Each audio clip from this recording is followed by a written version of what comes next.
So today's April 24th, 2018, and I'm Bryan Youngberg. I'm interviewing Roger Edwards about the Mameluke sword and about his service.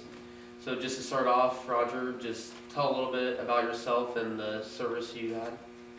I graduated from K-State in 1970. I joined the Marine Corps that very year. In 1968, I signed up for it, and I went in as a second lieutenant. And I was married at the time and had one child, my oldest son, Luke. I went in for one purpose, and that was to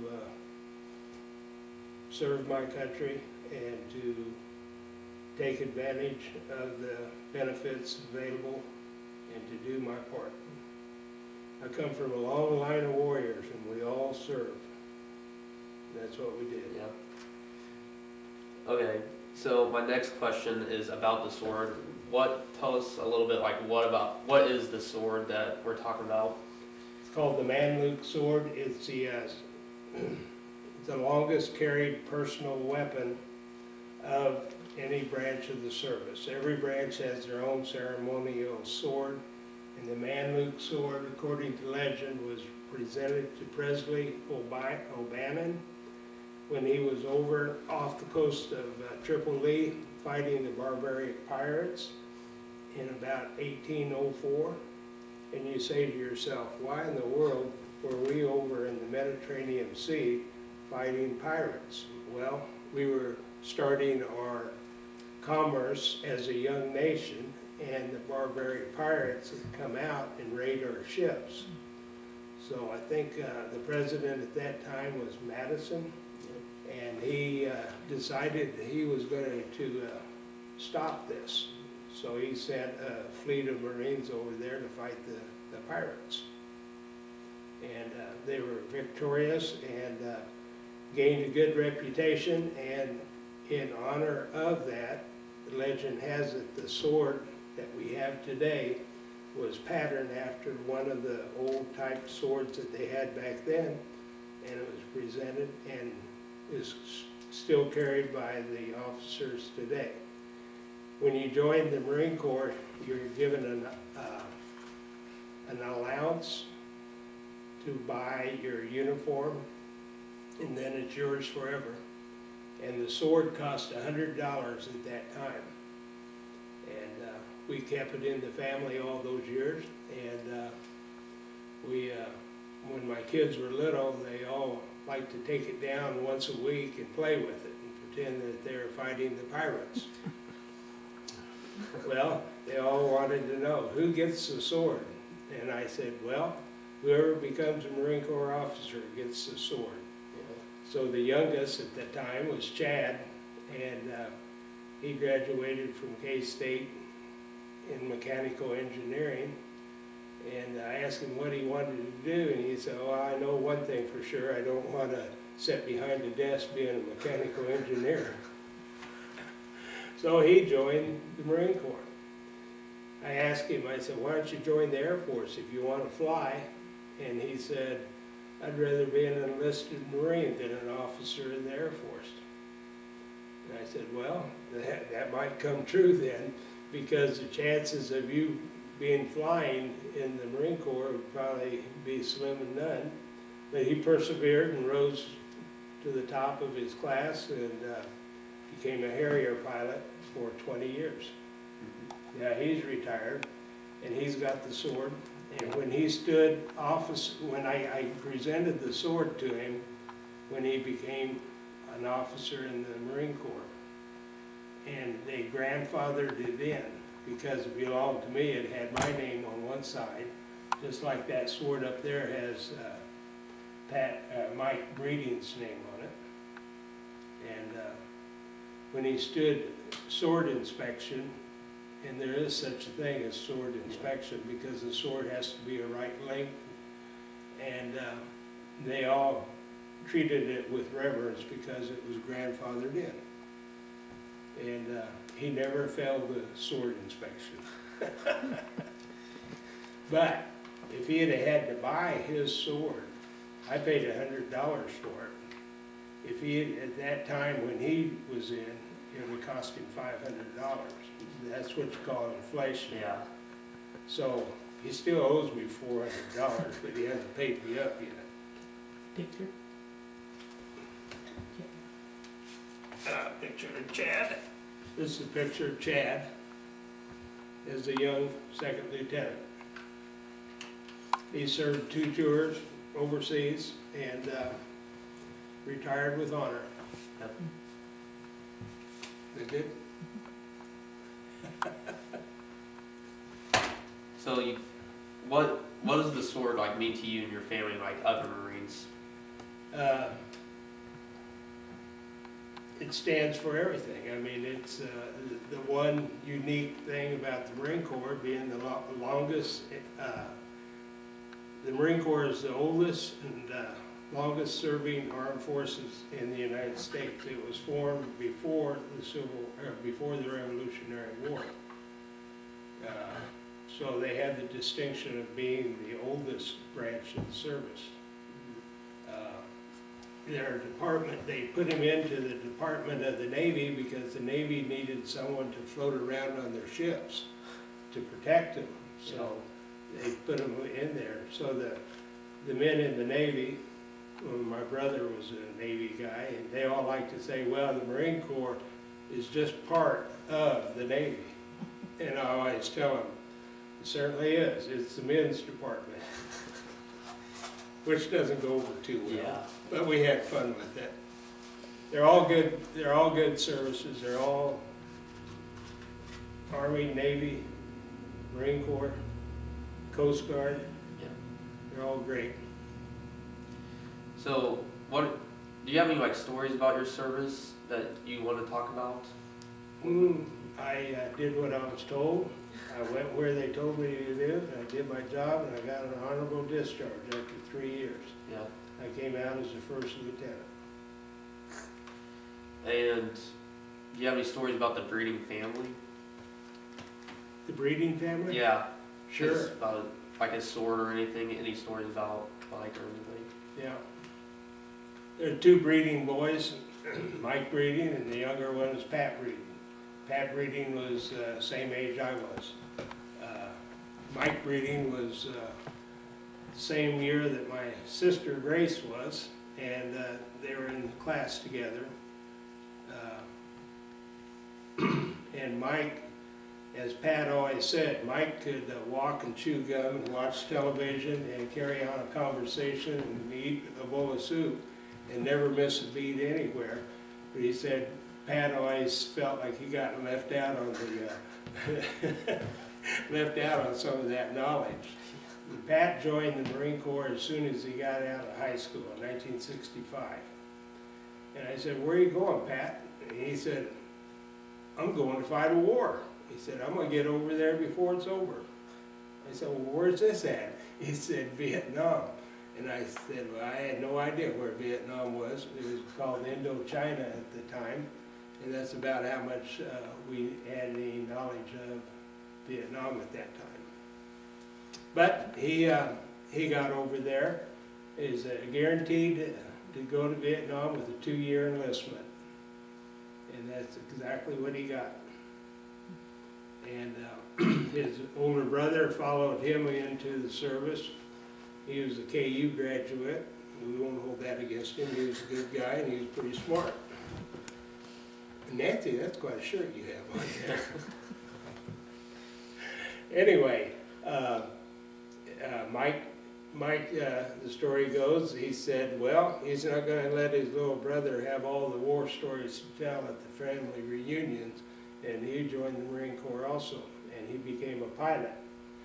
And as you can tell, he served with distinction, and he flew off a carrier over there, and he was on his 3rd mission of the day, 2nd or 3rd mission of the day, and they lost contact with him, and to this day they never recovered any of the wreckage, and they never recovered the body. So Pat, on the other hand, when he went over, he was with the grunts on the ground, and he received a sniper round in his arm, and he got a Purple Heart, and he lost control of that arm, and he came back to the States. So he served with honor and pride. The breedings were fine men. Yeah, they were. Let's see. Is there anything else you would want to talk about? Because I don't really have anything I don't have any more questions for you, but I don't know if you have any other stories you would want to tell. Well, not in the present company right now. Yeah. We just don't need to go to, if you want war stories and things like that, you have to go and find a book and read it. And Yeah. there's always someone else's version of what went on, what right or wrong. No, I understand. So just let it go with that. And as far as any young man today wanting to serve their country, step up to the plate, I highly recommend it. How do you feel about that? How I feel about it? Well, I'm not for sure. If I was called to go to fight, I would definitely do it. But I don't know, I've had my grandparents fight in the war, so they wanted me to. I would definitely would. Every man has to answer that question, and women. They're all subject to, we don't have the draft anymore, but they can all serve their country in some capacity. In fact, there's even generals now that are women. So I think the armed forces are changing drastically as we speak, and there's a lot of opportunity, a lot of things that a young person can do out there today.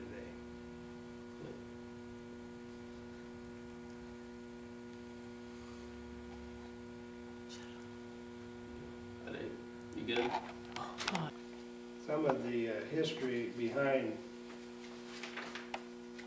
could be, well, I don't know, I think it was in here, that maybe some of that,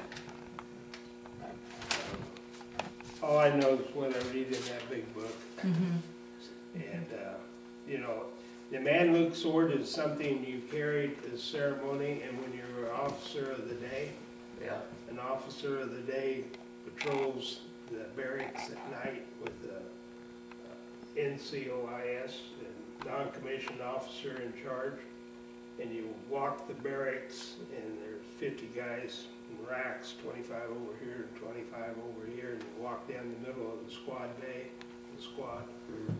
and make sure everyone's in their rack and not goofing around and doing inappropriate things. You always had your sword on, and when you have your sword on, you're under arms, so you have permission to wear your cover. Yeah. It's not a hat, it's a cover. The Marine Corps has all these different names for things. Yeah. And then that was your sidearm. That was just one of the purposes of having a sword. The non-commissioned officer in charge, he also had a sword. And it was a different type of sword. It wasn't the same sword. Early on versions of that sword, up there on the handle, that's plastic, some type of hard plastic. The earlier ones had ivory. And if you wanted to spend about $1,000, you could get one with ivory on it. And you see this sword right here, it's broken? Right there in that corner. Right there. Yeah, it's just chipped That off. plastic. You can take that all apart. Take those nuts out and pull that all apart and take those little fennels off. Part of it.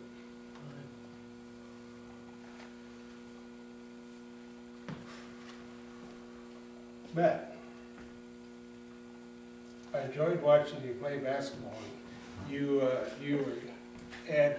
You're totally fearless. When you go into the big guys, they're about 6'10", and you would jump with the best of them. and they'd knock you around and you'd get right back in there though. Yeah. Utterly fearless. And I thought you should have shot more because you had a good shot. And there This were year? some, yeah. Yeah, I know. There were some nights that you were hot and man, you just won every game that time. Yeah. Those 3-pointers. But then you went to where you weren't shooting as much that I know. I just started driving more. Yeah. But anyway, that's not part of the interview now, is it? No. I do. I've marked the pages that talks about the Manluk sword and everything you need to know about it. And when you're done with it, sometime in the future, make sure I get it back. Okay. I think I got my name in it. I'll get it back. I know you would. Yeah. You want Chad's picture for any reason? We can take a picture of it. Want that? Okay. Now, somewhere in my trusty little camera, I got 2,000 pictures. Anyway, we have a picture when I gave the sword to Chad when he got back from graduation. And it shows a picture of me handing the sword to him. And that's the one picture I think you ought to have. Yeah, that'd be nice. That would kind of draw your Yeah. passing the sword on. Yeah, the meaning of it, like the importance of it. Yeah. Yeah, and Connie, I looked for a half hour through all these pictures and I couldn't find, I just saw it here. Like I said, my camera's really not as fancy as a lot of these. It's 15 years old and I used it when I was on the Marine Corps, or in the river. Well, Nancy. So you'll find a picture maybe to get a copy document? Yeah. Report? Maybe I can give get your cell phone number and then I can send it to you. Yeah, you can do that. I can write it down. Write it Yeah, down. that'd be good. You got Okay. a piece of paper in here. Yeah. Okay.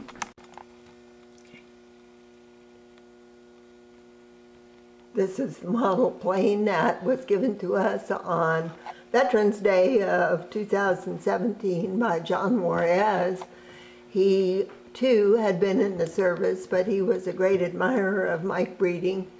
And so he worked on his plane, commissioned different parts done by different people, and hunted worldwide to find the right decals and things to make it totally accurate.